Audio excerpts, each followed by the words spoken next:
ദൈവനാമത്തിന് മഹത്വം. ഒരു പ്രാവശ്യം കൂടെ ദൈവത്തിൻ്റെ സന്നിധിയിലായിരിക്കാൻ ദൈവം തന്ന കൃപയ്ക്കായിട്ട് നന്ദി പറയുന്നു.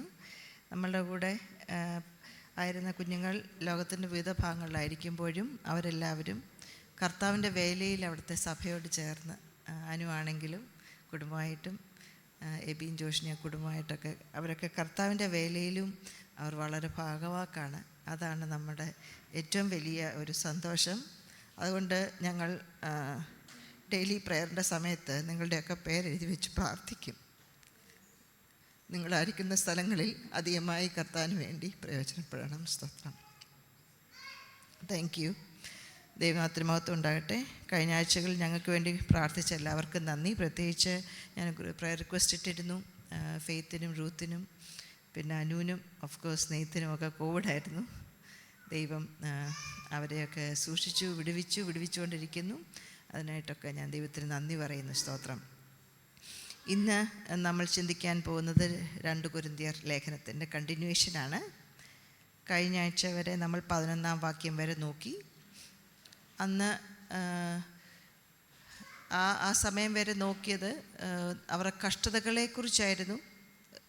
അവരനുഭവിച്ച കഷ്ടതകളിൽ അപ്പോസ്തലനായ പൗലോസ് അനുഭവിച്ച, കൂടെ പ്രവർത്തിച്ച അനുഭവിച്ച ആശ്വാസത്തെക്കുറിച്ചാണ് നമ്മൾ നോക്കിയത്. എന്നാൽ തൊട്ടടുത്ത വാക്യങ്ങളിൽ വരുമ്പോൾ അപ്പോസ്തലനായ പൗലോസിനെ കുറ്റപ്പെടുത്തുന്ന കുറേ കൊരിന്തിലുള്ള വിശ്വാസികളോട് അപ്പോസ്തലനായ പൗലോസിൻ്റെ മറുപടിയാണ്. സ്തോത്രം. ആരെങ്കിലും നിങ്ങളെ കുറ്റപ്പെടുത്തിയിട്ടുണ്ടോ? എല്ലാവരും അങ്ങനത്തെ അനുഭവങ്ങളുണ്ടല്ലേ? ആരെങ്കിലും തെറ്റിദ്ധരിച്ചിട്ടുണ്ടോ? എല്ലാവരെയും തെറ്റിദ്ധരിച്ചിട്ടുണ്ടല്ലേ? കഴിഞ്ഞ ആഴ്ച ഉണ്ടോ എന്ന് ചോദിച്ചാൽ മാത്രമേ ഉള്ളായിരിക്കും ആരെങ്കിലും ചിലർ കൈവക്കാത്തത്. അല്ല, മുമ്പ് കാലങ്ങളിൽ, കഴിഞ്ഞ മാസങ്ങളിൽ, കഴിഞ്ഞ വർഷങ്ങളിൽ നിന്ന് ചോദിക്കുകയാണെങ്കിൽ നമ്മളെല്ലാവരും കൈവക്കില്ലേ? സ്തോത്രം. ഇവിടെ വളരെ സമ്മർദ്ദങ്ങളുടെ മധ്യത്തിലാണ് അപ്പോസ്തലനായ പൗലോസ് കർത്താവിൻ്റെ വേല ചെയ്യുന്നത്. സമ്മർദ്ദങ്ങൾ നമ്മുടെ സ്വഭാവത്തെ രൂപീകരിക്കും, അല്ലേ? സമ്മർദ്ദങ്ങൾ വരുമ്പോൾ നമ്മുടെ സ്വഭാവത്തെ അത് രൂപീകരിക്കും. എന്നാൽ അപ്പോൾ തന്നെ നമ്മുടെ സ്വഭാവം എന്താണെന്ന് പുറത്ത് കാണുന്നതുകൂടെ ഒരവസരമാണ് സമ്മർദ്ദം വരുമ്പം നമ്മുടെ ഉള്ളിലുള്ളത് എന്തൊക്കെയാണെന്ന് പുറത്ത് വരും, അല്ലേ? എന്നോടുകൂടെയാണ് ഞാൻ ഈ വചനം സംസാരിക്കുന്നത്. സ്തോത്രം. ഞാനൊരു കൊട്ടേഷൻ ഇങ്ങനെ വായിച്ചു. When life does to us, what life does to us depends on what life finds in us. What life does to us depends on what life finds in us. Malayalam ഞാൻ ട്രാൻസ്ലേറ്റ് ചെയ്തെടുത്തു. ജീവിതം നമ്മോട് എന്തു ചെയ്യുന്നു എന്നുള്ളത് നമ്മളിൽ ജീവിതം എന്ത് കണ്ടെത്തുന്നു എന്നതിനെ ആശ്രയിച്ചിരിക്കും. ജീവിതം നമ്മളോട് എന്ത് ചെയ്യുന്നു എന്നുള്ളത് നമ്മളിൽ ജീവിതം എന്ത് കണ്ടെത്തുന്നു എന്നതിനെ ആശ്രയിച്ചിരിക്കും. ഉദാഹരണമായിട്ട് സ്പോഞ്ച് വെള്ളം പിടിക്കുമല്ലോ, അല്ലേ? വെള്ളം പിടിച്ചാൽ സ്പോഞ്ച് ഞെക്കുമ്പോൾ എന്ത് ചെയ്യും? വെള്ളം വരും. നമ്മുടെ കിച്ചണിലൊക്കെ ചിലപ്പം പാല് കമരുന്ന അറിയാതില്ലേ? എന്നാൽ നമ്മൾ എന്ത് ചെയ്യും? പെട്ടെന്ന് കിച്ചണിലെ സ്പോഞ്ച് എടുത്ത് അത് ഒപ്പി അന്നേരം ഞെക്കുമ്പോഴെന്താണ് വരുന്നത്? പാലാണ് വരുന്നത്, വെള്ളമല്ല. അപ്പം ജീവിതം നമ്മളോട് എന്ത് ചെയ്യുന്നുള്ളത് നമ്മളിൽ ജീവിതം എന്ത് കണ്ടെത്തുന്നു എന്നതിന് അനുസരിച്ചിരിക്കും. അപ്പോസ്തലനായ പൗലോസിനെതിരെ ഇവരൊത്തിരി തെറ്റിദ്ധാരണകളും വിമർശനങ്ങളും ഒക്കെ കൊണ്ട് വരികയാണ്. അപ്പോസ്തലനായ പൗലോസ് അതിൻ്റെ മധ്യത്തിൽ ചുരുങ്ങിപ്പോയില്ല, ലജ്ജിച്ചു പോയില്ല. ചെയ്യുന്ന വേല ഇട്ടിട്ട് പോകാമെന്ന് ചിന്തിച്ചില്ല. മറിച്ച് അദ്ദേഹം ഈ ലേഖനം എഴുതുന്നത് അതിനോടുള്ള ഒരു പ്രതികരണമായിട്ടാണ്. നമ്മളെല്ലാം ഇന്ന് വായിച്ച് വയ്ക്കുന്ന കഴിഞ്ഞ ആഴ്ചകളിലൊക്കെ ദൈവാത്മാവ് നമ്മളോട് സംസാരിച്ച ഈ ലേഖനം അപ്പോസ്തലനായ പൗലോസ് എഴുതുന്നത് തന്നെ തെറ്റിദ്ധരിച്ച, തന്നെ കുറ്റപ്പെടുത്തുന്ന സഭയോടുള്ള ഒരു റെസ്പോൺസായിട്ടാണ്. അപ്പം നമുക്ക് നോക്കാം, എന്താണ് അപ്പോസ്തലനായ പൗലോസിനെ ചുരുങ്ങിപ്പോകാതെ, പിന്നോട്ട് പോകാതെ, പ്രവർത്തനം വിശ്വസ്തയോട് മുമ്പോട്ട് പോകാൻ what enabled Paul to move forward in the midst of this criticism and troubles? ഈ സഫറിങ്ങിൻ്റെ മധ്യത്തിൽ, ഈ തെറ്റിദ്ധാരണകളുടെ മധ്യത്തിൽ പൗലോസിന് പുറകോട്ട് പോകാതെ മുമ്പോട്ട് പോകാനായിട്ട് അപ്പോസ്തലനായ പൗലോസിനെ സഹായിച്ച ഏത് കാര്യമാണ്? അതുകൊണ്ട് ഞാനൊരു ടൈറ്റിൽ ഈ സർമന് കൊടുക്കാൻ ആഗ്രഹിക്കുന്നത് a life that reflects God's character. ദൈവത്തിൻ്റെ വിശ്വസ്തതയെ പ്രതിഫലിപ്പിക്കുന്ന ഒരു ജീവിതം. A life that reflects God's character. ആദ്യമായിട്ട് ഇതിൻ്റെ 12 മുതൽ 14 വരെയുള്ള വാക്യം നാം വായിക്കുമ്പോൾ അപ്പോസ്തലനായ പൗലോസിന് ഒരു നല്ല മനസാക്ഷി, നിർമ്മലമായ ഒരു മനസാക്ഷിയുടെ ഉടമയായിരുന്നു അപ്പോസ്തലനായ പൗലോസ്. നമുക്കും എന്തു ചെയ്യണം? പ്രശ്നങ്ങളുടെ മധ്യത്തിൽ, തെറ്റിദ്ധാരണകളുടെ മധ്യത്തിൽ ചുരുങ്ങിപ്പോകാതിരിക്കാൻ, പുറകോട്ട് പോകാതിരിക്കാൻ നമുക്ക് എന്തു ചെയ്യണം? We need to have a good conscience. നല്ല ഒരു മനസാക്ഷി നമുക്ക് വേണം. വായിക്കാം മോളെ, 12 മുതൽ 14 വരെയുള്ള വാക്യം. 2 കൊരിന്ത്യൻസ് 1:12 മുതൽ 14 വരെയുള്ള വാക്യങ്ങൾ. ഞങ്ങൾ ലോകത്തിൽ വിശേഷാൽ നിങ്ങളോട് ജഡജ്ഞാനത്തിൽ അല്ല, ദൈവകൃപയിലത്രേ, ദൈവം നൽകുന്ന വിശുദ്ധിയിലും നിർമ്മലതയിലും പെരുമാറിയിരിക്കുന്നു എന്ന് ഞങ്ങളുടെ മനസാക്ഷിയുടെ സാക്ഷ്യം തന്നെ ഞങ്ങളുടെ പ്രശംസ. നിങ്ങൾ വായിക്കുന്നതും ഗ്രഹിക്കുന്നതുമല്ലാതെ മറ്റൊന്നും ഞങ്ങൾ നിങ്ങൾക്ക് എഴുതുന്നില്ല. നമ്മുടെ കർത്താവായ യേശുവിൻ്റെ നാളിൽ നിങ്ങൾ ഞങ്ങൾക്ക് എന്ന പോലെ ഞങ്ങൾ നിങ്ങൾക്കും പ്രശംസയാകുന്നു എന്ന് നിങ്ങൾ ഞങ്ങളെ ഏറെക്കുറെ ഗ്രഹിച്ചതുപോലെ അവസാനത്തോളം ഗ്രഹിക്കും എന്ന് ഞാൻ ആശിക്കുന്നു. 11-ാം വാക്യത്തിൽ ഇവിടെ അപ്പോസ്തലനായ പൗലോസിന് വേണ്ടി പ്രാർത്ഥിക്കുന്ന ഒരു ജനമുണ്ടെന്ന് അപ്പോസ്തലനായ പൗലോസിന് മനസ്സിലായി. ഞങ്ങൾക്ക് വേണ്ടിയുള്ള പ്രാർത്ഥനയിൽ അപ്പോൾ ഈ കൊരിന്ത്യ സഭ അപ്പോസ്തലനായ പൗലോസിന് വേണ്ടി പ്രാർത്ഥിക്കുന്നുണ്ട്. ഈ തൊട്ടടുത്ത വാക്യത്തിൽ പറയുന്നു, ഞങ്ങളുടെ മനസാക്ഷി. ഞങ്ങളുടെ മനസാക്ഷി താഴോട്ട് വരുമ്പം ദൈവത്തെ സാക്ഷി നിർത്തി പറയുന്നു, ദൈവം സാക്ഷി എന്നും പറയുന്നുണ്ട്. ഇവിടെ എന്താണ്? മനസാക്ഷി, കോൺഷ്യൻസ്, അവർ കോൺഷ്യൻസ്. അപ്പോസ്തലനായ പൗലോസിൻ്റെ കൂടെ പ്രവർത്തിച്ച 2-3 പേരുടെ പേരുകൾ ഈ 19-ാം വാക്യത്തിൽ പറയുന്നുണ്ട്. ഷീലാസ്, സ്വെലനോസ്, തീമത്തി, ഇവരെല്ലാം ഒരുമിച്ചാണ് അവിടെ ദൈവവചനം പ്രസംഗിക്കുന്നത്. ഞങ്ങളുടെ മനസാക്ഷി. എന്നിട്ട് അദ്ദേഹത്തിൻ്റെ മനസാക്ഷിയെക്കുറിച്ച് അദ്ദേഹത്തിന് നല്ലൊരു ബോധ്യമുണ്ടായിരുന്നു. ഈ മനസാക്ഷി എന്നുള്ള വാക്ക് അപ്പോസ്തലനായ പൗലോസ് 23 പ്രാവശ്യം തൻ്റെ ലേഖനങ്ങളിൽ എഴുതിയിട്ടുണ്ട്. അപ്പോസ്തല പ്രവൃത്തിയിൽ ഇങ്ങനെ വായിക്കുന്നു, അതുകൊണ്ട് എനിക്ക് ദൈവത്തോടും മനുഷ്യരോടും കുറ്റമില്ലാത്ത മനസാക്ഷി എല്ലായ്പ്പോഴും ഉണ്ടാകാൻ ഞാൻ ശ്രമിക്കുന്നു. അപ്പോൾ അപ്പോസ്തലനായ പൗലോസിൻ്റെ മനസാക്ഷിയെക്കുറിച്ച് വളരെ കരുതലുള്ള വ്യക്തിയായിരുന്നു. കുറ്റമില്ലാത്ത മനസാക്ഷി ദൈവത്തോടും നിങ്ങളോടും മനുഷ്യരോടും വേണമെന്ന് അപ്പോസ്തലനായ പൗലോസ് ആഗ്രഹിച്ചിരുന്നു. ഈ മനസാക്ഷി എന്ന് പറഞ്ഞാൽ എന്താണ്? നമുക്കറിയാമല്ലേ, എൻ്റെ മനസാക്ഷിയെ വിട്ട് ഞാനൊന്നും ചെയ്യത്തില്ല എന്നൊക്കെ നമ്മൾ പറയാറില്ലേ. It's an inner moral sense, ആന്തരികമായ ഒരു ധാർമ്മിക ബോധമാണത്. അത് ദൈവവചനമാണോ? അല്ല. ദൈവത്തിൻ്റെ ശബ്ദമാണോ? ആയിരിക്കാം, അല്ലായിരിക്കാം. നമ്മുടെ പാസ്റ്റ് എക്സ്പീരിയൻസ്, നമ്മുടെ ഡിസിഷൻസ്, ദൈവത്തോട് നമ്മൾ ഇടപെടുന്നതെല്ലാം കൊണ്ടാണ് നമ്മുടെ ഈ മനസാക്ഷി രൂപപ്പെടുന്നത്. സ്തോത്രം. അത് തെറ്റാകാം, അത് ശരിയാകാം. എന്നാലും നമ്മൾ വളരെ അത്യന്തികമായി അടിസ്ഥാനമായി കാണുന്ന ചില പ്രമാണങ്ങളാണ് ഈ മനസാക്ഷി. അപ്പോൾ നമ്മൾ എന്തു ചെയ്യും? ഈ മനസാക്ഷിയെ വിട്ട് നമുക്കൊന്നും ചെയ്യത്തില്ല. എല്ലാവരുടെയും മനസാക്ഷി ഒരുപോലാണോ? അല്ല. എന്ന് പറഞ്ഞാൽ ചിലർക്ക് പഠിത്തത്തിൽ വളരെ വിശ്വസ്തരായിരിക്കണം, ജോലിയിൽ വളരെ വിശ്വസ്തരായിരിക്കണം, കർത്താവെ സേവിക്കുന്നതിൽ വളരെ വിശ്വസ്തരായിരിക്കണം എന്നുള്ള അവരുടെ ആ മനസാക്ഷി വെച്ച് അവരെല്ലാം ചെയ്യത്തുള്ളൂ. എന്നാൽ എല്ലാവർക്കും അതുപോലെ കാണത്തില്ല. സ്കൂളിലൊക്കെ പഠിക്കുമ്പോഴേ ചില ഉഴപ്പി എങ്ങനെയും ക്ലാസ്സും ബങ്ക് ചെയ്ത് എങ്ങനെയും 50% കിട്ടി പാസ്സാകണം, അടുത്ത അല്ലെ 60% കിട്ടണം, അതേ ഉള്ളൂ. അവർക്ക് അത്രയ്ക്കുള്ള മനസാക്ഷിയേ ഉള്ളൂ. എന്നാൽ അവരുടെ മനസാക്ഷി നമുക്ക് കുറ്റം പറയാൻ പറ്റത്തില്ല. കാരണം അത്രയ്ക്കുള്ള ഒരു ബോധ്യം മാത്രമേ, ഒരു കൺവിക്ഷൻ മാത്രമേ അവർക്കുള്ളൂ. സ്തോത്രം. എന്നാൽ ഈ വിശ്വാസത്തിന് ഈ മനസാക്ഷി വളരെ പ്രാധാന്യമാണ്. ഇവർ പറയുന്നു, തീമോഥെയോസിൽ ഇങ്ങനെ പറയുന്നു, ചിലർ നല്ല മനസാക്ഷി തള്ളിക്കളഞ്ഞിട്ട് അവരുടെ വിശ്വാസ കപ്പൽ തകർന്നുപോയി എന്ന് പറഞ്ഞാൽ നമ്മുടെ വിശ്വാസ ജീവിതത്തിന് പലരും അതിര് വെക്കുന്നത് നമ്മുടെ ഈ മനസാക്ഷിയാണ്. എന്ത് ചെയ്തു? ഇതുവരെ നല്ല മനസാക്ഷി ചിലർ എന്ത് ചെയ്തു? തള്ളിക്കളഞ്ഞിട്ട് എന്ത് ചെയ്തു? വിശ്വാസ കപ്പൽ തകർന്നു പോയി എന്ന് പറഞ്ഞാൽ നമ്മുടെ മനസാക്ഷിക്ക് വിരുദ്ധമായി പ്രവർത്തിക്കുമ്പോൾ അത് തെറ്റായോ, മനസാക്ഷിയുടെ തെറ്റായിരിക്കാം, ദുർബലമായിരിക്കാം, എങ്കിൽ പോലും അതൊരു വിശ്വാസപരമായ പ്രശ്നമാണ്. എന്ന് പറഞ്ഞാൽ ഇപ്പോൾ എൻ്റെ ഫാദർ 5:30 എന്നും കുടുംബ പ്രാർത്ഥനയുണ്ടായിരുന്നു. അതെന്തായി? അത് അറിഞ്ഞോ അറിയാതെയോ ഞങ്ങൾ വളർന്നു വന്നപ്പോൾ ഞങ്ങളുടെ ഭാഗമായി. ഇപ്പം രാവിലെ എഴുന്നേറ്റില്ലെങ്കിൽ എനിക്കൊരു കുറ്റബോധമാണ്. അയ്യോ, പക്ഷികളെല്ലാം കിടന്ന് ദൈവത്തെ ആരാധിക്കുന്നു.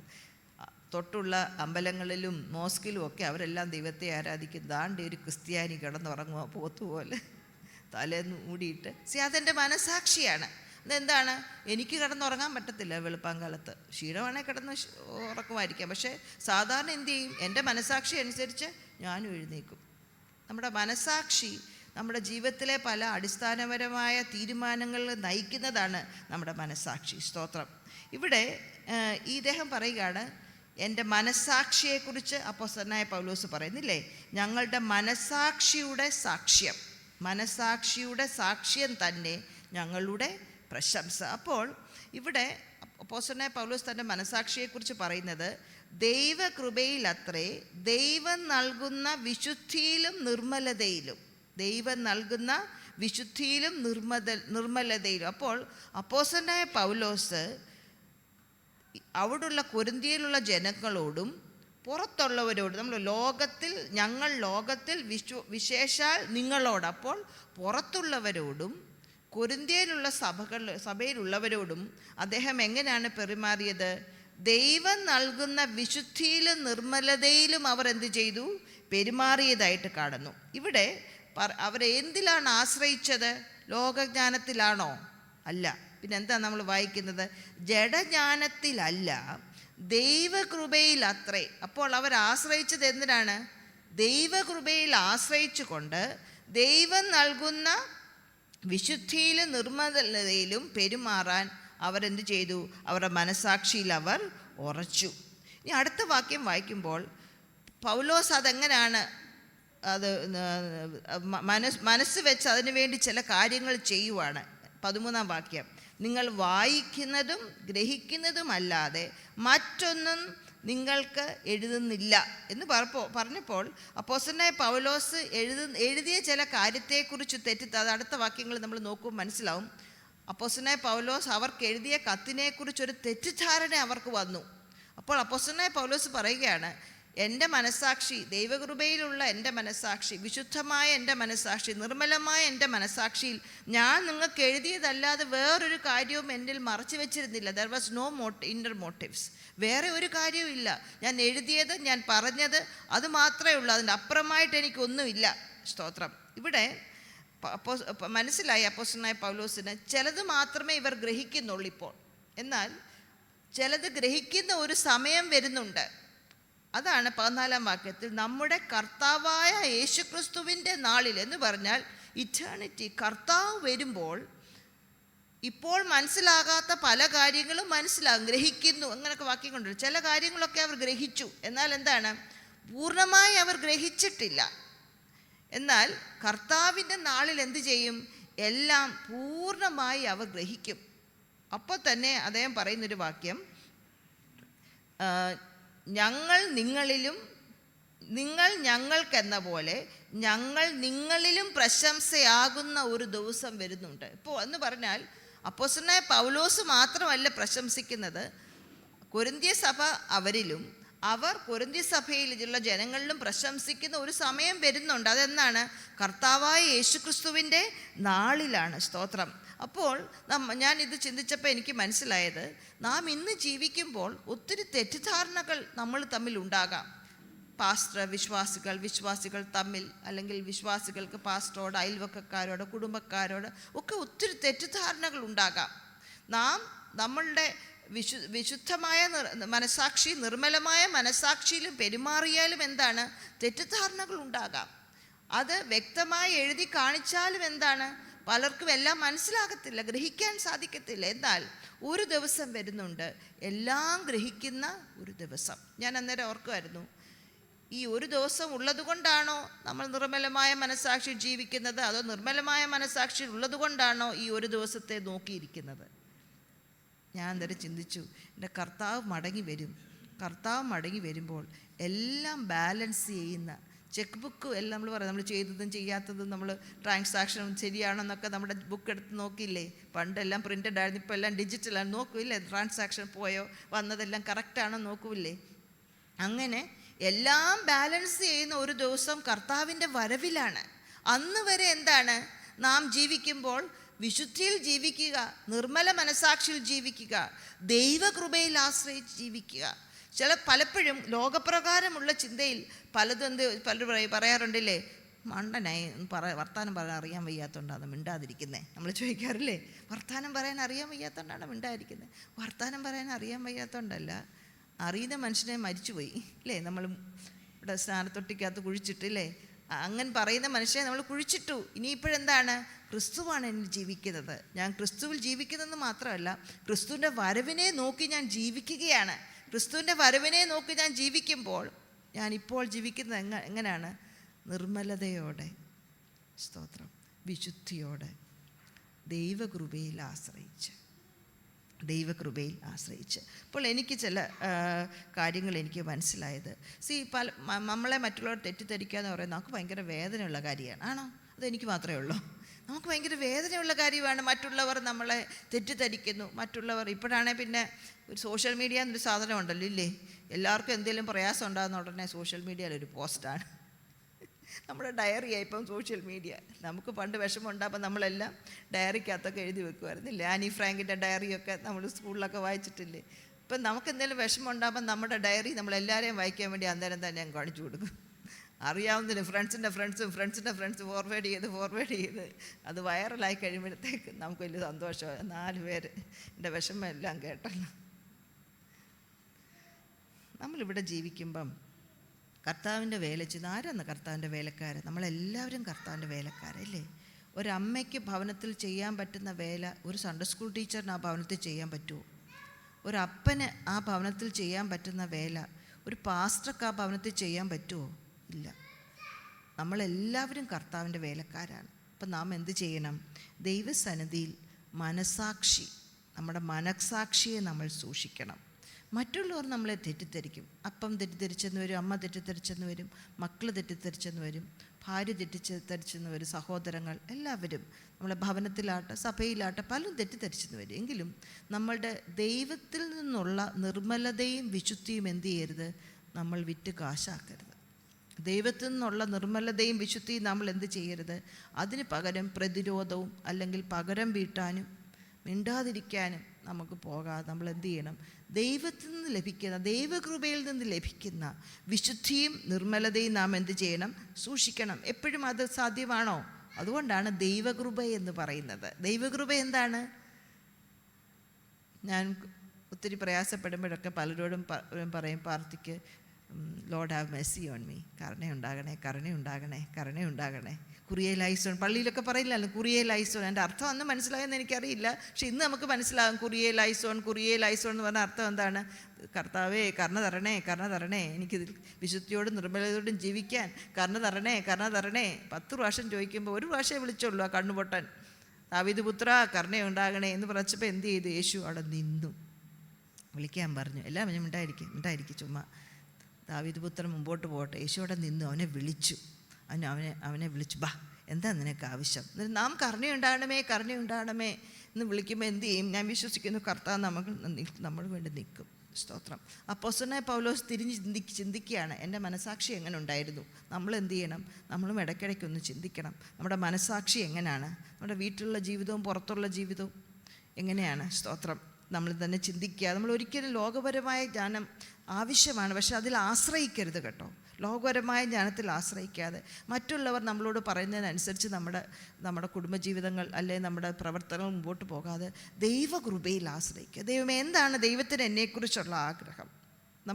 അങ്ങനെ ചെയ്യുമ്പോൾ തന്നെ ക്ലിയർ കോൺഷ്യസിൽ നിന്ന് വരുന്ന ഒരു ഉദ്ദേശശുദ്ധിയുണ്ട്.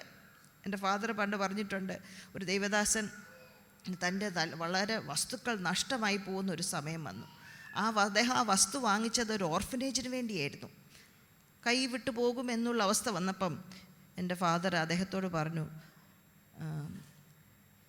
അച്ഛാ, ആ വസ്തു വാങ്ങിച്ചതൊരു ഉദ്ദേശശുദ്ധി ഉണ്ടായിരുന്നു. അത് അനാഥരായ കുഞ്ഞുങ്ങളെ വളർത്താൻ വേണ്ടിയായിരുന്നു ആ വസ്തു വാങ്ങിച്ചത്. ആ ഉദ്ദേശശുദ്ധി ഉള്ളത് കൊണ്ട് ആ വസ്തു കൈമാറി പോയില്ല അന്ന്. ഇപ്പം മരിച്ചുപോയി, എൻ്റെ ഫാദറും മരിച്ചു. നമ്മുടെ ആ ഉദ്ദേശശുദ്ധി, അപ്പോസ്തലനായ പൗലോസിൻ്റെ നല്ല മനസാക്ഷിയിൽ അദ്ദേഹം പറയുകയാണ്, ഞാൻ ദൈവത്തിൽ നിന്നുള്ള വിശുദ്ധിയിലും നിർമ്മലതയിലുമാണ് നിങ്ങളോട് പെരുമാറിയതെന്ന് എൻ്റെ മനസാക്ഷി തന്നെ ഞാൻ സാക്ഷ്യം പറയുകയാണ്. സ്തോത്രം. അപ്പോൾ നാം എന്ത് ചെയ്യുക? നിർമ്മലമായ മനസാക്ഷിയോട് നാം ജീവിക്കുമ്പോൾ നമ്മൾ പ്രശ്നങ്ങളും പ്രതികൂലങ്ങളും വരുമ്പോൾ നമുക്ക് ഉറച്ചു നിൽക്കാനായിട്ട് സാധിക്കും. പക്ഷേ നമ്മൾ ഉറച്ചു നിന്ന് എന്ത് ചെയ്യണമെന്ന് അറിയുമ്പോൾ അടുത്ത പോയിന്റ് നമ്മൾ നോക്കുമ്പം ദൈവത്തിൻ്റെ വിശ്വസ്തത നാം പ്രതിഫലിപ്പിക്കണം. We reflect the faithfulness of God. ദൈവത്തിൻ്റെ വിശ്വസ്തത ഉറച്ചു നിന്ന് നാം എന്ത് ചെയ്യണം? പ്രതിഫലിപ്പിക്കണം. നമുക്ക് നോക്കാം 15 മുതൽ 22 വരെയുള്ള വാക്യങ്ങൾ. 15 മുതൽ 22 വരെയുള്ള വാക്യങ്ങൾ. ഇങ്ങനെ ഉറപ്പിച്ചിട്ട് നിങ്ങൾക്ക് രണ്ടാമതൊരു അനുഗ്രഹം ഉണ്ടാകണമെന്ന് വെച്ച് മുൻപേ നിങ്ങളുടെ അടുക്കൽ വരുവാനും ആ വഴിയായി മക്കദോനിയയിലേക്ക് പോയി പിന്നെയും മക്കദോനിയയിൽ നിന്നും നിങ്ങളുടെ അടുക്കൽ വരുവാനും നിങ്ങളാൽ യഹൂദയിലേക്കുള്ള യാത്ര അയക്കുവാനും ഞാൻ വിചാരിച്ചിരിക്കുന്നു. ഇങ്ങനെ വിചാരിച്ചതിൽ ഞാൻ ചാബല്യം കാണിച്ചുവോ? അല്ലെങ്കിൽ എൻ്റെ വാക്ക് ഉവ് ഉവ് ഇല്ല ഇല്ല എന്ന് ആകുവാൻ തക്കവണ്ണം എൻ്റെ നിരൂപണം ജഡിക നിരൂപണമോ? നിങ്ങളോടുള്ള ഞങ്ങളുടെ വചനം ഒരിക്കൽ ഉവ് എന്നും മറ്റൊരിക്കൽ ഇല്ല എന്നുമായിരുന്നില്ല എന്നതിന് വിശ്വസ്തനായ ദൈവം സാക്ഷി. ഞാനും സില്യാനോസും തിമോത്തിയോസും നിങ്ങളുടെ ഇടയിൽ പ്രസംഗിച്ച ദൈവപുത്രനായ യേശുക്രിസ്തു ഒരിക്കൽ ഉവ് എന്നും മറ്റൊരിക്കൽ ഇല്ല എന്നുമായിരുന്നില്ലേ? അവനിൽ ഉവ് എന്നത്രേ ഉള്ളൂ. ദൈവത്തിൻ്റെ വാഗ്ദത്തങ്ങൾ എത്ര ഉണ്ടെങ്കിലും അവനിൽ ഉവ് എന്നത്രേ. അതുകൊണ്ട് നിങ്ങളാൽ ദൈവത്തിന് മഹത്വം ഉണ്ടാകുമാറ് അവനിൽ ആമേൻ എന്നും തന്നെ. ഞങ്ങളെ നിങ്ങളോട് കൂടെ ക്രിസ്തുവിൽ ഉറപ്പിക്കുന്നതും നമ്മെ അഭിഷേകം ചെയ്യുന്നതും ദൈവമല്ലോ. അവൻ നമ്മെ മുദ്രയിട്ടും ആത്മാവ് എന്ന ആചാരം നമ്മുടെ ഹൃദയങ്ങളിൽ തന്നുമിരിക്കുന്നു. ഇവിടെ അപ്പോസ്തലനായ പൗലോസിനെ കുറിച്ചുള്ള അവരുടെ കംപ്ലൈൻറ്റുകൾ 17-ാം വാക്യത്തിൽ ചില വാക്കുകളോട് ഉപയോഗിച്ചിട്ടുണ്ട്. ചാബല്യം, ജഡനിരൂപണം എന്നുള്ള ചില കംപ്ലൈൻറ്റുകൾ അപ്പോസ്തലനായ പൗലോസിനെ കുറിച്ച് ഇവർ പറയുകയാണ്. സ്തോത്രം. 18 മാസങ്ങൾ അപ്പോസ്തലനായ പൗലോസ് ആദ്യമേ കൊരിന്തിൽ താമസിച്ച് കർത്താവിൻ്റെ വേല ചെയ്തു. അതിനുശേഷം പല ആവർത്തി അവരുമായി കമ്മ്യൂണിക്കേഷൻ ചെയ്തത്. 4 ലേഖനങ്ങൾ എഴുതിയതെന്നാണ് സ്കോളേഴ്സ് പറയുന്നത്. 4 അതിലൊന്നും 4-ാമത്തെയും ലേഖനം നഷ്ടമായിപ്പോയി. 2ഉം 3ഉം ലേഖനങ്ങളെ ഇപ്പോഴുള്ളൂ. അപ്പോസ്തലനായ പൗലോസ് പറയുകയാണ്, അതിൻ്റെ ആ 15-ാം വാക്യത്തിൽ വായിക്കുമ്പോൾ അവർക്ക് അവരുടെ അടുത്ത് 2 പ്രാവശ്യം കൂടെ വരണമെന്ന് ആഗ്രഹിച്ചു. യാത്രകളിലാണ് ഇല്ലേ? കൊരിന്ത് വഴി എഫെസോസിൽ നിന്ന് മക്കെദോനിയയിലോട്ട് പോകുമ്പോഴും തിരിച്ച് വരുമ്പോഴും കൊരിന്ത് വഴി കയറി പോകണമെന്ന് അവൻ ആഗ്രഹിച്ചു. പക്ഷെങ്കിൽ എന്തായി? നടന്നില്ല. പ്ലാനുകൾ മാറിപ്പോയി. അപ്പോസ്തലനായ പൗലോസ് തന്നെ നോർത്തു നോക്കി, ഇത്ര വലിയൊരു മനുഷ്യൻ, വലിയൊരു അപ്പോസ്തോലൻ, പരീശൻ, തൻ്റെ അനുഭവങ്ങളെക്കുറിച്ചൊക്കെ അപ്പോസ്തലനായ പൗലോസ് പറഞ്ഞിട്ടുണ്ട്. ആരായിരുന്നു എന്നൊക്കെ പറഞ്ഞിട്ടുണ്ട്. അങ്ങനെ ഇത്രയും വലിയൊരു മനുഷ്യൻ്റെ പ്ലാൻ ചേഞ്ച് ആയിപ്പോയി. അതും 1 കൊരിന്ത്യയിൽ എഴുതിയിട്ടുണ്ട്, ഞാൻ അതുവഴി വരുമെന്ന് അവർക്ക് ഓൾറെഡി ഒരു കത്തങ്ങ് ചെന്നു. പക്ഷെങ്കിൽ അദ്ദേഹം ചെല്ലാൻ പറ്റിയില്ല. അങ്ങനെ ചെല്ലാൻ പറ്റാത്തപ്പോഴത്തേക്ക് അപ്പോസ്തലനായ പൗലോസിനെ കുറിച്ച് അവർ ചിന്തിക്കുന്നത് അദ്ദേഹം ജഡനിരൂപണമാണ്, തന്നെത്താനൊരു തീരുമാനം എടുത്തതാണ്. അല്ലെങ്കിൽ ചാബല്യം എന്ന് പറഞ്ഞാൽ എന്താണ്? ഈ ചാഞ്ചാടുന്നവൻ, അല്ലാതൊരു ഉറച്ച തീരുമാനമുള്ള മനുഷ്യനല്ല അദ്ദേഹം എന്നുള്ള ഒരു അക്യൂസേഷൻ, കുറ്റാരോപണം അപ്പോസ്തലനായ പൗലോസിനെ കുറിച്ച് കൊരിന്ത്യ സഭ വരികയാണ്. നിങ്ങൾ വല്ല ഇങ്ങനെ കേട്ടിട്ടുണ്ടോ? ഇങ്ങനത്തെ വേർഡ്സ് വല്ല നിങ്ങളെക്കുറിച്ച് പറയുന്നത്? സ്തോത്രം. എന്നാൽ തൊട്ടടുത്ത വാക്യത്തിൽ പറയുകയാണ്, അപ്പോസ്തലനായ പൗലോസ്, പ്രത്യേകിച്ച് നമ്മൾ മുമ്പേ പറഞ്ഞല്ലോ, അപ്പോസ്തലനായ പൗലോസിൻ്റെ മനസാക്ഷിയെക്കുറിച്ച് ഞങ്ങൾ പറഞ്ഞു. വിശുദ്ധിയിലും നിർമ്മലതയിലുമാണ് ഞാൻ നിങ്ങളോട് പെരുമാറിയിട്ടുള്ളത്. ലോകത്താരോടും അങ്ങനെ, കൊരിന്ത്യ സഭകളോടും അങ്ങനെ. ഇത്രയും നാളും നിങ്ങളുടെ അടുത്ത് വന്നു മുതൽ ഇന്ന് വരെ ഞാൻ അങ്ങനെ മാത്രമേ പെരുമാറിയിട്ടുള്ളൂ. 18-ാം വാക്യം നമ്മൾ നോക്കുമ്പോൾ അപ്പോസ്തലനായ പൗലോസ് പറയുകയാണ്, നിങ്ങളോട് ഉള്ള ഞങ്ങളുടെ വചനം ഒരിക്കൽ ഉവെന്നും മറ്റൊരിക്കൽ ഇല്ല എന്നും ആയിരുന്നില്ല എന്നതിന് വിശ്വസ്തനായ ദൈവം സാക്ഷി. മുമ്പേ മനസാക്ഷിയുടെ സാക്ഷ്യമായിരുന്നു നേരത്തെ പറഞ്ഞത്. ഇപ്പോൾ എന്താ പറയുന്നത്? ദൈവം സാക്ഷിയാണ്. ഇത്രയും നാൾ നിങ്ങളുടെ ഇടയിൽ പ്രവർത്തിച്ചതും കത്തെഴുതിയതും ഞാൻ എടുത്ത തീരുമാനമായിരുന്നു, പക്ഷെ അത് നടക്കാൻ സാധിച്ചില്ല. അത് ഒരിക്കൽ ഉവെന്നും ഒരിക്കൽ അല്ല എന്നും പറയുന്ന ഒരു ചാഞ്ചാടുന്ന മനുഷ്യനല്ല ഞാൻ എന്നുള്ളതിന് ആരാണ് സാക്ഷി? ദൈവം സാക്ഷിയാണ്. തൊട്ടടുത്ത വാക്യത്തിൽ പറയുന്നു, ഞാനും സെൽവനോസും തീമത്യോസും നിങ്ങളുടെ ഇടയിൽ പ്രസംഗിച്ച ദൈവപുത്രനായ യേശു ക്രിസ്തു. അപ്പോൾ എന്താണ്? സുവിശേഷത്തെക്കുറിച്ചാണ്. ഒരിക്കൽ ഊവ് എന്നും മറ്റൊരിക്കൽ ഇല്ല എന്നും അല്ല. കാരണം എന്താണ്? ദൈവം വിശ്വസ്തൻ. അവനിൽ ഊവെന്ന് മാത്രമേ ഉള്ളൂ. ദൈവം വിശ്വസ്തനാണ്. ആ വിശ്വസ്തനായ ദൈവത്തിൻ്റെ പ്രവർത്തകരാണ് ഞങ്ങൾ. ആ വിശ്വസ്തരായ ദൈവത്തിൻ്റെ സുവിശേഷമാണ് ഞങ്ങൾ നിങ്ങളുടെ ഇടയിൽ പ്രസംഗിച്ചത്. അതുകൊണ്ട് മനസാക്ഷി മാത്രമല്ല, ദൈവം സാക്ഷിയാണ്. നിങ്ങളുടെ ഇടയിൽ ഞാൻ വിശ്വസ്തയോടെയാണ് പ്രവർത്തിച്ചത്. അപ്പുറമായി അപ്പോസ്തലനായ പൗലോസ് പറയുന്നു, ദൈവത്തിൻ്റെ വാഗ്ദത്തങ്ങൾ എത്രയുണ്ടെങ്കിലും അവനിൽ ഊവെന്ന് മാത്രമേ ഉള്ളൂ എന്ന് പറഞ്ഞാൽ, അപ്പോസ്തലനായ പൗലോസിൻ്റെ ജീവിതത്തിൽ അതിൻ്റെ അത്താണിയായിരിക്കുന്നത്, ഫൗണ്ടേഷനായിട്ടിരിക്കുന്നത് അപ്പോസ്തലനായ പൗലോസിൻ്റെ സാക്ഷ്യമോ, അപ്പോസ്തലനായ പൗലോസ് മുഖാന്തരം കർത്താവിലേക്ക് വന്നവരുടെ സാക്ഷ്യമോ, അവരുടെ പ്രവർത്തനമോ, അദ്ദേഹത്തിൻ്റെ പ്രവർത്തനമല്ല, മറിച്ച് എന്താണ്? ദൈവത്തിൻ്റെ വാഗ്ദത്തങ്ങൾ എല്ലാം ദൈവം നിറവേറ്റും. ദൈവം വിശ്വസ്തനാണ്. ദൈവം വിശ്വസ്തനാണ് എന്നുള്ള ആ ഒരു സത്യത്തിൻ്റെ അടിസ്ഥാനത്തിലാണ് അപ്പോസ്തലനായ പൗലോസ് കൊരിന്ത്യ സഭയോട് ഇടപെടുന്നത്. സ്തോത്രം. എന്താണ് എന്തിനാണ്? 20-ാം വാക്യത്തിൽ പറയുന്നു, ദൈവത്തിന് മഹത്വം ഉണ്ടാകുമാറ്. അപ്പോൾ എന്തുകൊണ്ടാണ് അപ്പോസ്തലനായ പൗലോസ് ദൈവത്തിൻ്റെ വിശ്വസ്തതയിൽ ജീവിതം സമർപ്പിച്ചുകൊണ്ട് അവൻ്റെ വാക്കുകളിലും പ്രവർത്തനങ്ങളിലും വിശ്വസ്തനായി പെരുമാറാൻ കാരണം എന്താണ്? ദൈവത്തിന് മഹത്വം ഉണ്ടാകുമാറ്. സ്തോത്രം. ദൈവത്തിന് മഹത്വം ഉണ്ടാകുമാറ് ഞാൻ നിങ്ങളുടെ ഇടയിൽ സംസാരിച്ചതെല്ലാം ഊവെന്നായിരുന്നു. പക്ഷെ പ്ലാൻ തെറ്റിപ്പോയി. എന്തായിരുന്നു പ്ലാൻ? നിങ്ങളുടെ കൂടെ 2 പ്രാവശ്യം വരണം, നിങ്ങളുടെ അനുഗ്രഹത്തിനായിട്ട്, അല്ലാതെ എൻ്റെ സെൽഫിഷ് നീഡിന് വേണ്ടിയൊന്നുമല്ല. അതുമാത്രമല്ല, നിങ്ങളാൽ യാത്ര അയക്കപ്പെടണം എന്ന് പറഞ്ഞാൽ, യഹൂദിയായിലുള്ള സഭ അന്ന് ഫാമിൻ, എന്താണ് ഫാമിൻ്റെ മലയാളം എന്ന് പറഞ്ഞേ? ക്ഷാമത്തിലൂടെ കടന്നു പോകുമ്പോൾ അവർക്കൊരു സ്തോത്രാഴ്ചയും തന്നു വിടണം. അതാണ് യാത്ര അയക്കുക എന്ന് പറയുന്നത്. അതും സ്വീകരിച്ചു പോകണം എന്നൊക്കെയായിരുന്നു എൻ്റെ ആഗ്രഹം. പക്ഷെ നടന്നില്ല.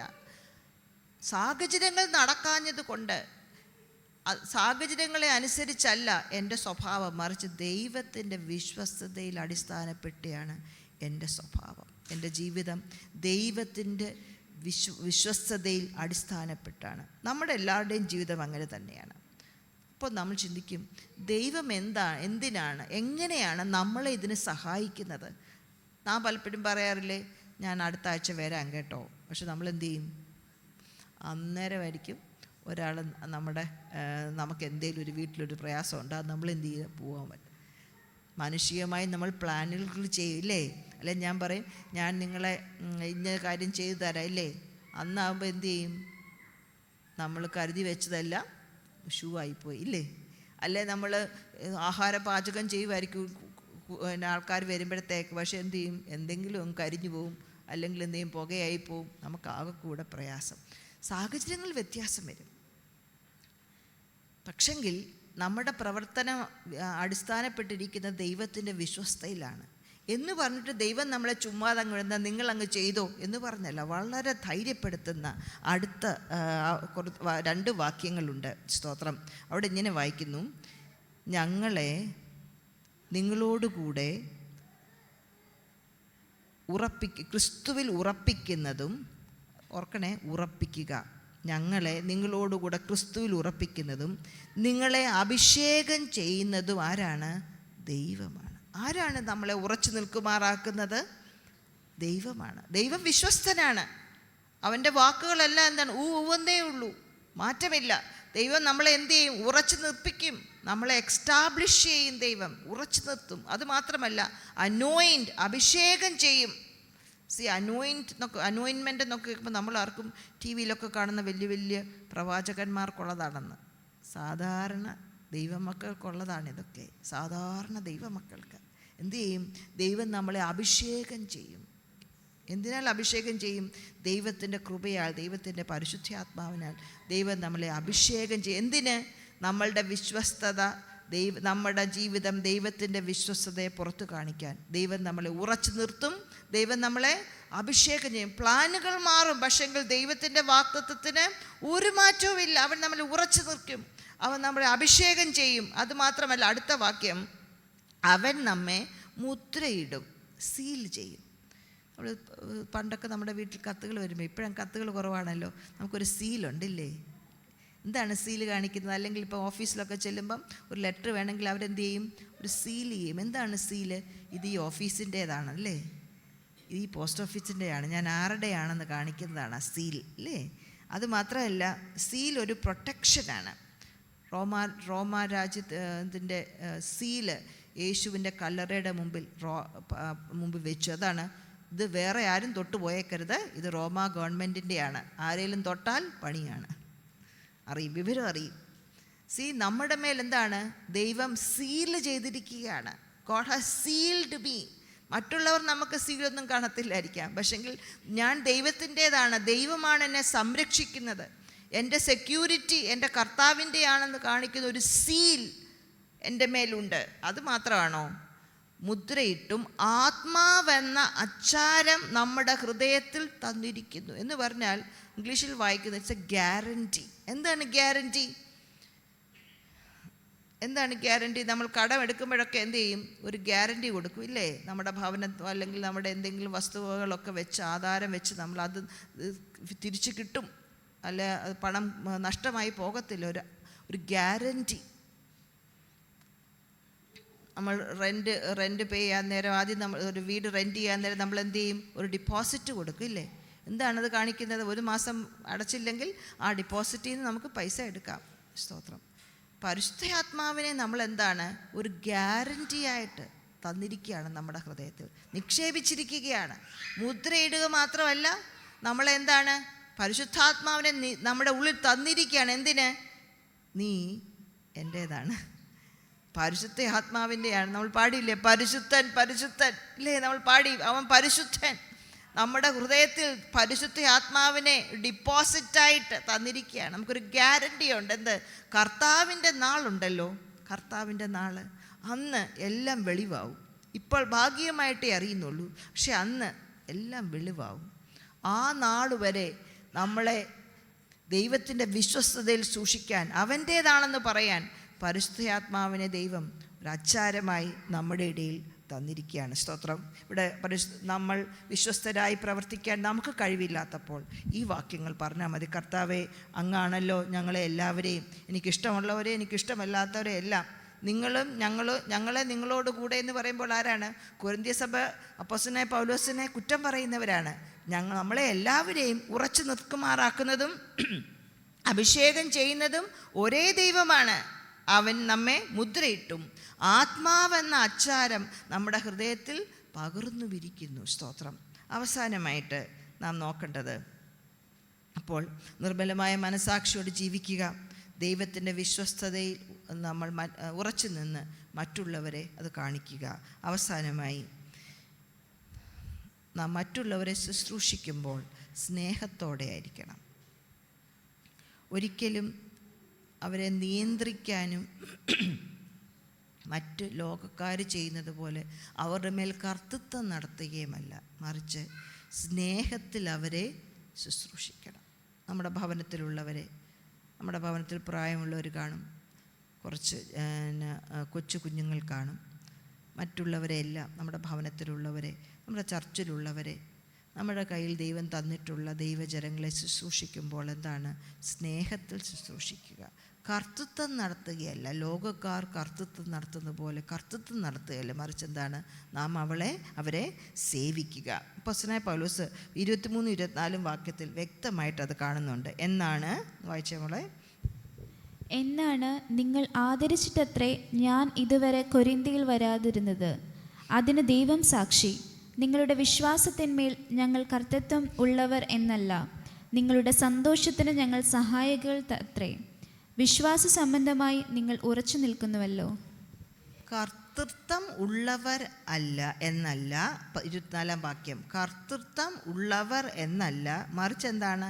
ഞങ്ങൾ സഹായികൾ. ഞങ്ങൾ സഹായികൾ. നമുക്ക് എന്തെങ്കിലും ഒരു പൊസിഷനൊക്കെ ഇട്ട് കഴിയുമ്പോഴത്തേക്ക് നമുക്ക് പിന്നെ എന്താണ്, ഇപ്പം നമ്മുടെ തലയിലൊക്കെ കയറി പിടിക്കും ഇല്ലേ? തലയിൽ കയറി പിടിക്കുമ്പോൾ നമ്മൾ എന്താ ചിന്തിക്കുന്നത്? നമ്മൾ പറയുന്ന പോലെ എല്ലാവരും ചെയ്തേക്കണം ഇല്ലേ? നമ്മുടെ സ്കൂളിലൊക്കെ നമ്മൾ ടീച്ചർമാർ നമ്മളെ അടിച്ച് പഠിപ്പിക്കുമായിരുന്നല്ലോ. അത് നമ്മൾ വീട്ടിൽ വന്ന് എന്ത് ചെയ്യും? ടീച്ചറും കുട്ടിയും കളിക്കുമല്ലോ ഇല്ലേ? പഠിക്കുമ്പോൾ എന്താണ്, നമുക്ക് ആദ്യം നമ്മുടെ എടുക്കുന്ന ഒരു വടിയാണ് ഇല്ലേ? ഓർമ്മയുണ്ടോ? വടിയാണ്. വടി എടുത്തിട്ട് എന്ത് ചെയ്യും? അവിടെയുള്ള ഇലയും ചെടിയും എല്ലാം അടിക്കുവാണ്. ടീച്ചർമാർ അങ്ങനെ ചെയ്യുന്ന കാണുമ്പം ഇവിടെ കർത്തൃത്വമുള്ളവരല്ല, ഞങ്ങൾ സഹായികൾ എന്നത്രേ. സ്തോത്രം. ഇവിടെ അപ്പോസ്തലനായി പറയുന്നു, നിങ്ങളെ ആദരിച്ചിട്ടത്രേ ഞാൻ ഇതുവരെ കൊരിന്തിൽ വരാതിരുന്നത്. വരാൻ പറ്റിയില്ല. നിങ്ങളുടെ അനുഗ്രഹത്തിനായി വരണമെന്നുണ്ടായിരുന്നു. പക്ഷേ ഞാൻ വരാതിരുന്നതിൻ്റെ റീസൺ നിങ്ങളെ ആദരിച്ചിട്ടാണ് ഞാൻ വരാതിരുന്നത്. നിങ്ങളുടെ വിശ്വാസത്തിൽ കർത്തൃത്വം നടത്താനല്ല, മറിച്ച് നിങ്ങളുടെ സന്തോഷത്തിന് സഹായി. എന്നോർത്ത് നോക്കി, നമ്മുടെ ശുശ്രൂഷ, നമ്മുടെ സഭയിൽ നമ്മൾ മറ്റുള്ളവരെ ശുശ്രൂഷിക്കുമ്പം അതൊക്കെ എന്നെ വളരെ എന്നെ ചിന്തിപ്പിച്ചതാണ് കേട്ടോ. സന്തോഷത്തിന്, മറ്റുള്ളവരുടെ സന്തോഷത്തിന് ഞാൻ സഹായിയാണ്. മറ്റുള്ളവർ സന്തോഷിക്കാൻ ഞാൻ സഹായം ചെയ്യുകയാണ്. അവരുടെ മേൽ കർത്തൃത്വം നടത്തുന്നവരല്ല. സ്തോത്രം. അപ്പോൾ അപ്പോസ്തലനായ പൗലോസ് കൊരിന്ത്യ സഭയോട് പറയുകയാണ്, നമ്മൾ ഒരുമിച്ചാണ്.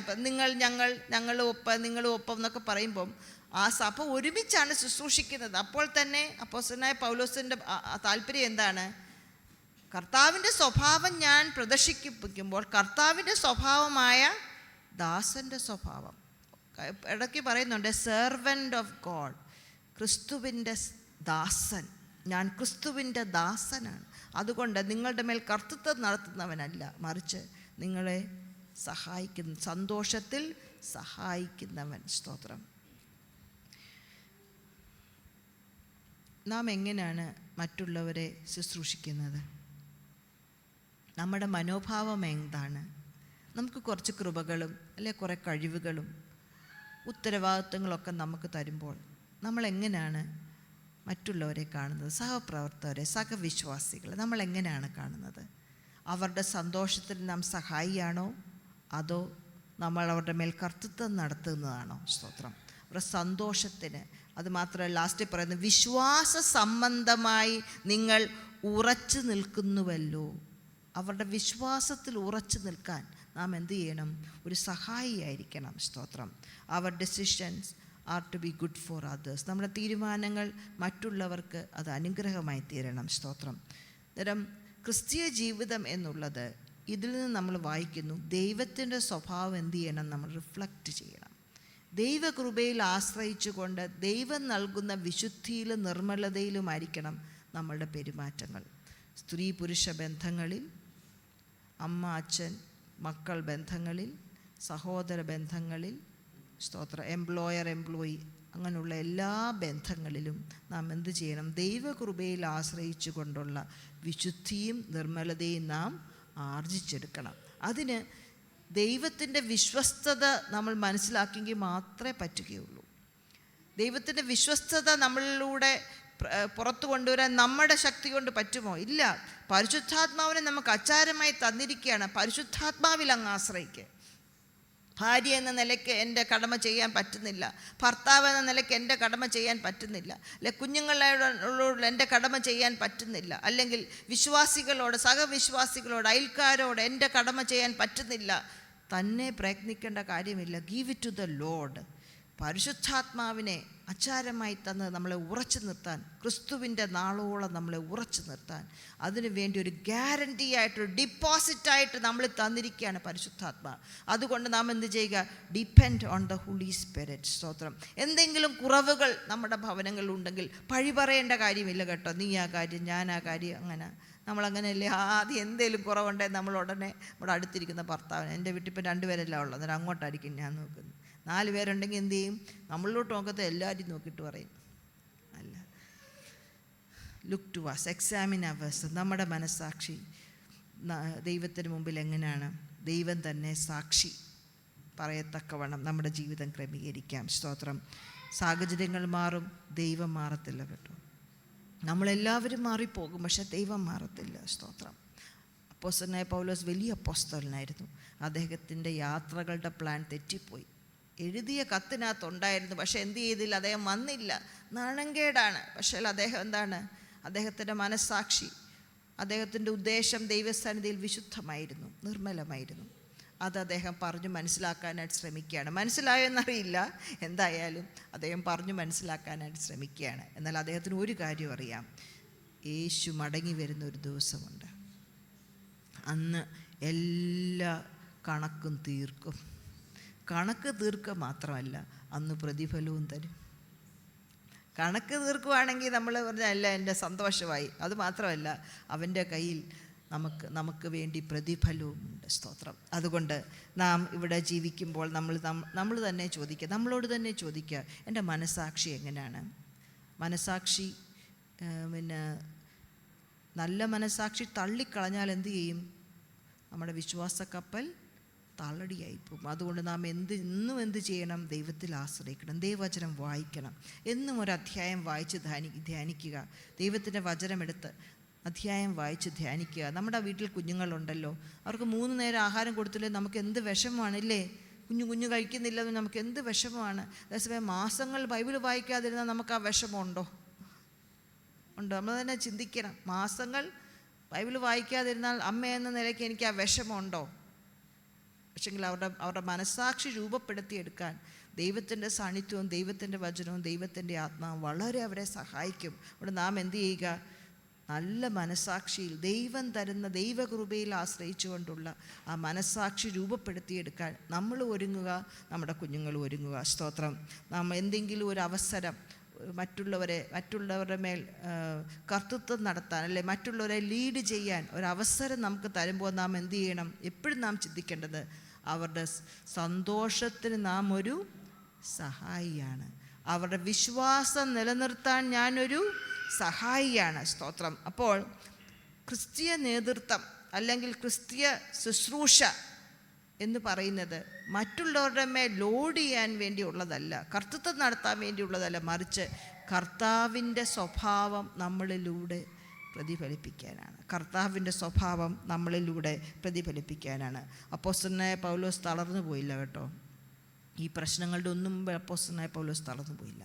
അവസാനം മരണസമയത്ത് അദ്ദേഹം എഴുതി, ഞാൻ നല്ലപോലെ പൊരുതു, ഓട്ടം തികച്ചു, വിശ്വാസം കാത്തു, നീതിയുടെ കിരീടം എനിക്കായി വെച്ചിരിക്കുന്നു, എനിക്ക് മാത്രമല്ല ക്രിസ്തുവേശുവിൽ പ്രശംസിക്കുന്ന ഏവർക്കും. എന്ന് പറഞ്ഞാൽ നമുക്കും ഉണ്ടെന്നർത്ഥം. പ്രശ്നം കാണും, അത് ശരി, പക്ഷെ നമുക്കും എന്താണ്? ഒരവസരമുണ്ട്. ഇതേപോലെ വിശ്വാസം കാത്തു, എൻ്റെ ഓട്ടം തികച്ചു, കർത്താവിൻ്റെ വരവിൽ നാം കാണപ്പെടാൻ ഒരവസരം നമുക്കുണ്ട്. സ്തോത്രം. അന്ന് വരെ ക്രിസ്തുവിൻ്റെ സ്വഭാവം പ്രതിഫലിപ്പിച്ചുകൊണ്ട് നമുക്ക് ജീവിക്കാം. സ്തോത്രം. ഞാൻ പറഞ്ഞല്ലോ, എന്നോടും കൂടുള്ള ഒരു മെസ്സേജായിരുന്നു ഇത്. കഴിഞ്ഞ ആഴ്ചകളിൽ ഞാൻ ഇച്ചിരി ഡിസ്റ്റർബ്ഡ് ആയിരുന്നു. I was also disturbed. പല കാര്യത്തിലും ഞാനും ഡിസ്റ്റർബ്ഡ് ആയിരുന്നു. ആ സമയത്തൊക്കെ എന്ത് ചെയ്യണം, എങ്ങനെ ചെയ്യണം എന്നൊക്കെ ഞാൻ ചിന്തിക്കുമ്പം നമ്മുടെ മനസാക്ഷി വിട്ട് നമുക്ക് എന്തെങ്കിലും പറയാനോ ചെയ്യാനോ പറ്റുമോ? ഇല്ലല്ലോ. കാരണം കർത്താവ് അങ്ങനെ ഒരു കാര്യം നമ്മുടെ ഹൃദയത്തിൽ തന്നിട്ടില്ലേ. പക്ഷെങ്കിൽ എന്നിൽ ആശ്രയിക്കാതെ ഞാൻ എന്തിൽ ആശ്രയിക്കേണ്ടത്? ദൈവത്തിൻ്റെ വിശ്വസ്തതയിലാണ് ഞാൻ ആശ്രയിക്കേണ്ടത്. എന്നിൽ ആശ്രയിക്കാതെ ഞാൻ ആശ്രയിക്കേണ്ടത് എന്താണ്? ദൈവം എൻ്റെ മേൽ അച്ചാരമായി പകർന്ന പരിശുദ്ധാത്മാവിനെയാണ്. ദൈവമാണ് എന്നെ വിശ്വസ്തനായി നമ്മളെല്ലാവരെയും വിശ്വസ്തനായി നിർത്തുന്നത് ദൈവമാണ്. സ്തോത്രം. ഒരു നിമിഷം നമുക്ക് ദൈവസന്നിധി നമ്മളെ ഒന്ന് സമർപ്പിച്ചാട്ട്.